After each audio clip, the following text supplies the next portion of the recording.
Cycling computers have come a long way since the old days of wired head units and magnetic sensors on the wheels, but so have mobile phones. These things are so powerful now that they can pretty much do the same job. But today we're going to look at the pros and cons of cycling computers and using your phone to track your ride.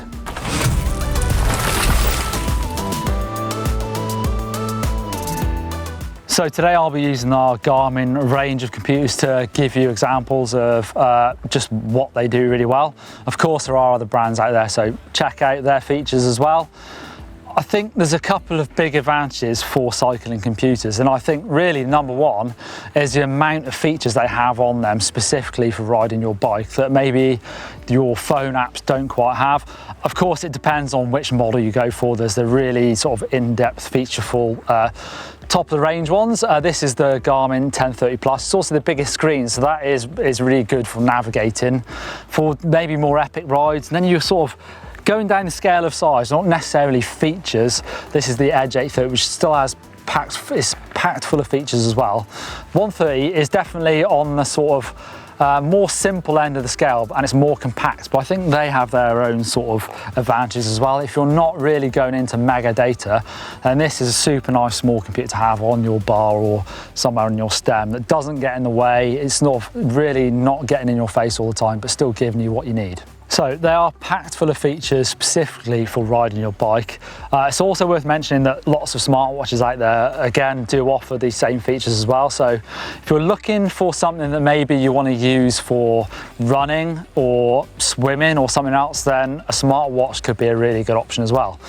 But cycling features on here, so things like workout suggestions, you'll turn this on, and if you're training for something, you can actually get these to pretty much be your sort of virtual training partner and get it to tell you what you need to do, and even offer suggestions for rest and things like that.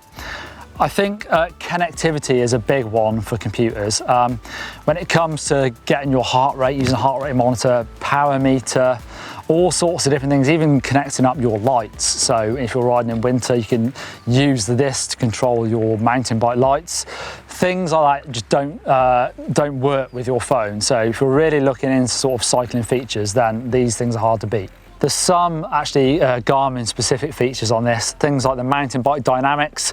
So it will give you a jump count, it'll register your jumps basically when you're riding, give you a length of that jump and how much time you're in the air, give you a flow score, so how nicely you're riding, giving you flow, and a grit score as well. Also you have another thing called Garmin Climb Pro. So if you're riding a planned route and you hit the climb, it'll give you like a cross section, so showing you how much is left, how steep it is. So if you're trying to sort of pace yourself on climbs, and that's really useful as well. Also you've got incident detection, which I don't know, some mobile phones might have this, but basically if you've got this turned on and it gets, uses the sensors inside, if it measures a stop in speed and some G-force, then it can send a message out to your emergency contact just in case you need it. Worth mentioning though that you do need to have your mobile phone on you to use that. Personally, I always ride with my phone anyway, and most of the time with my bike computer or watch on. I think apps on your phone are good for planning and tracking your ride in the background, but I do think that's where computers win for just connectivity and some of the extra features you do get. So apps that use location services on your phone are known for draining your battery, which isn't great. I mean, you probably want your phone to be taking sweet Instagram pics on the ride as well and letting everyone know you're having a great time. But also just for safety, I guess, like I say, I always ride my phone. Especially if I'm by myself, if I fall off, then I really need that to get out of there. If it's died because I've been riding too long and it's been, using those location services, then it's no use then. So I think the battery life of these GPS is so good now as well. It means I don't have to use my battery on my phone. Things like this 1030 Plus, actually, I think it's got about 24-hour battery life. And even on the underside, you've got these you can see those metal connections. So if you use the specific mount, you can actually mount another battery underneath, giving you pretty much infinite battery on that model. You've got to think about the expense. I'm sure almost everyone has a smartphone now capable of running the apps that are for the most part free for what you need them to do for tracking and planning rides. So of course, you know, when you come to buy the featureful ones, the computers, then the most expensive ones as well. But at the lower end, the more simple ones are fairly cheap, although there's no arguing that you can use your phone as a GPS, you can't use your GPS as a phone. But, and I think this is a big but, if you're using this for navigating, then having your phone strapped to somewhere where you can see it, so on the bars, I think it could get quite expensive. If you fall off, you've got a mobile phone, a smartphone, probably the best part of £1,000 to replace if you smash it up, if you completely write it off. So that is one of the biggest drawbacks to me, is actually sticking this on my bars. Fine if you're using something just for tracking your ride, you can leave it in your pocket or in your backpack or leave it somewhere safe. But for navigation, putting them on the bars, I would much rather have a cheaper computer on the bars.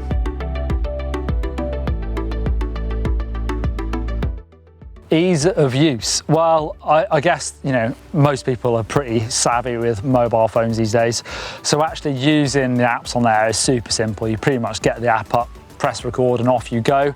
Planning routes, slightly more complicated. You know, and with your cycling computer, there is a bit of a learning curve, I suppose, but most of these things are super simple nowadays. A lot of them have touch screens as well, like this Garmin does have. So again, it's not a mobile phone, but it's relatively easy to use. You will find you can plan routes on this. Often I will stick to doing it on my computer and then syncing it over, which is super simple to do anyway. But I just think that's the sort of most in-depth way of planning your route and then putting it onto your computer. With a Garmin, I can plan a route on my phone and it'll wirelessly sync over to my Garmin. And I quite often actually tweak routes as well, which is super simple. I use Komoot for that. If I've decided I want to maybe shorten it or extend it or whatever, I can go back into that route on my Komoot app on my phone, tweak it a little bit and then resync it over. It's super simple and easy to do. If you're using your phone to track the ride, when you finish, super easy to press that stop and it will automatically upload that ride if you've got mobile data. I guess you've got one extra step if you're using a computer. You need these two things to sync together. Or slightly more old school, you take this home and plug it into your computer, but nowadays most of these computers will sync straight with your phone app as well. So one extra step, I suppose, but not much of a big issue there. Like I've mentioned already, you can mount your phone on your bars. Obviously with a computer you have these sort of quick connectors, so super easy to do that.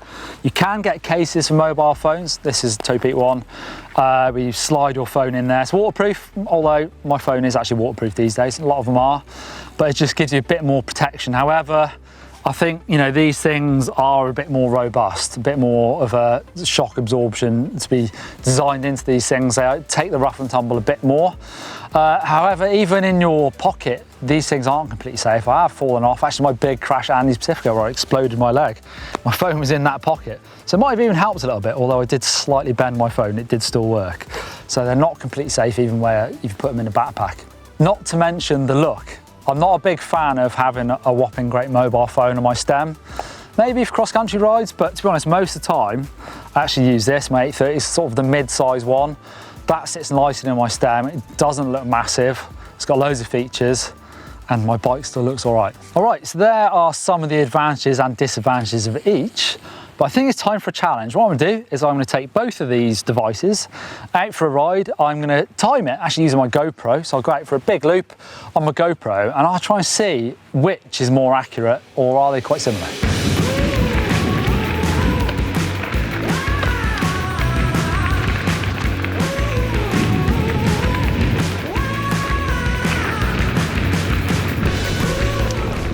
It's quite hard to judge the accuracy of both devices. However, if you do start looking at the maps, especially if you look at my phone map, you can see that actually my line is drifting quite a long way off of the actual trail.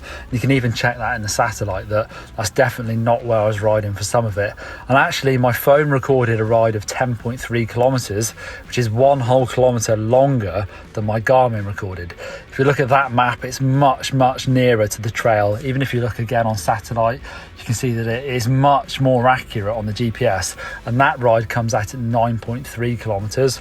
Also, if you dig into the Garmin app, you've got so much more data. I've got my heart rate, I've got my power meter hooked up to my GPS, so loads of that stuff. Just much more riding data in that recording from my Garmin. So what's the verdict? Well, I think if you're just using a device for going out and tracking your rides and sharing them, or looking how you've done on segments, then I think a phone is good enough. If that's just going in your pocket and off you go, I think that's fine. Even for some navigation, like I say, you can probably use it in your pocket, not quite as handy, but sticking it on your bar. Who am I to stop you sticking a mobile phone on your bar? Do what you want. But if you want a bit more data from your rides, maybe for training or for recovery or just for curiosity's sake, or if you're heading out on big rides regularly in sort of unfamiliar territory, then I think a GPS is probably worth investing in. Let us know what you use down below. If there's any good apps for phones I don't know about, help us out, leave them in the comments down below. Give us a thumbs up if you love riding your bike.